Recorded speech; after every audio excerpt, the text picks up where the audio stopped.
ഇപ്പോൾ ഇത് നമ്മൾ സംസാരിക്കുന്നത് കർക്കിടക മാസത്തിലാണല്ലോ. ഈ കർക്കിടക മാസത്തെ രാമായണ മാസമാക്കി ചിത്രീകരിച്ചുകൊണ്ട് പ്രചരണം നടന്നത് സൂക്ഷ്മമായി പരിശോധിച്ചാൽ 1982 ശേഷം മാത്രമാണ്. അതിനു മുമ്പേ കർക്കിടക മാസമുണ്ട്, പഞ്ഞമുണ്ട്.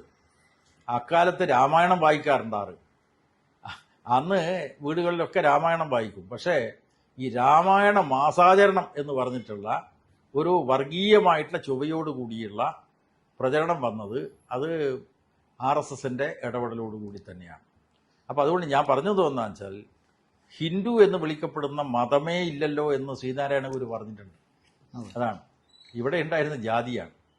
കൗതുകരമായിട്ടുള്ള കാര്യം, ലോകത്ത് ഒരിടത്തുമില്ലാത്ത ജാതി വ്യവസ്ഥയല്ലേ ഇന്ത്യ രാജ്യത്ത്. അത് ഹിന്ദുത്വവാദികളാണ് മറുപടി പറയേണ്ടത്. ഈ സനാതന മൂല്യങ്ങളെപ്പറ്റി ഘോരഘോരം ബഡായി പറയുന്ന സംഘപരിവാരത്തിന്റെ ആളുകളാണ്, അല്ലെങ്കിൽ ഇന്ത്യയുടെ സുവർണകാലത്തെ സംബന്ധിച്ച് ബഡായി പറയുന്ന ആളുകളാണ് പറയേണ്ടത് എന്താണ് ഇന്ത്യൻ ജാതി വ്യവസ്ഥക്ക് അടിസ്ഥാനം.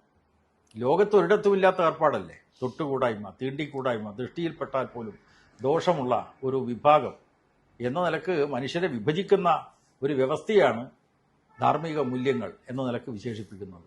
അതിൻ്റെ പൊള്ളത്തരം ചിന്തിക്കുന്ന ജനങ്ങൾക്കൊക്കെ തിരിച്ചറിയാൻ പറ്റും.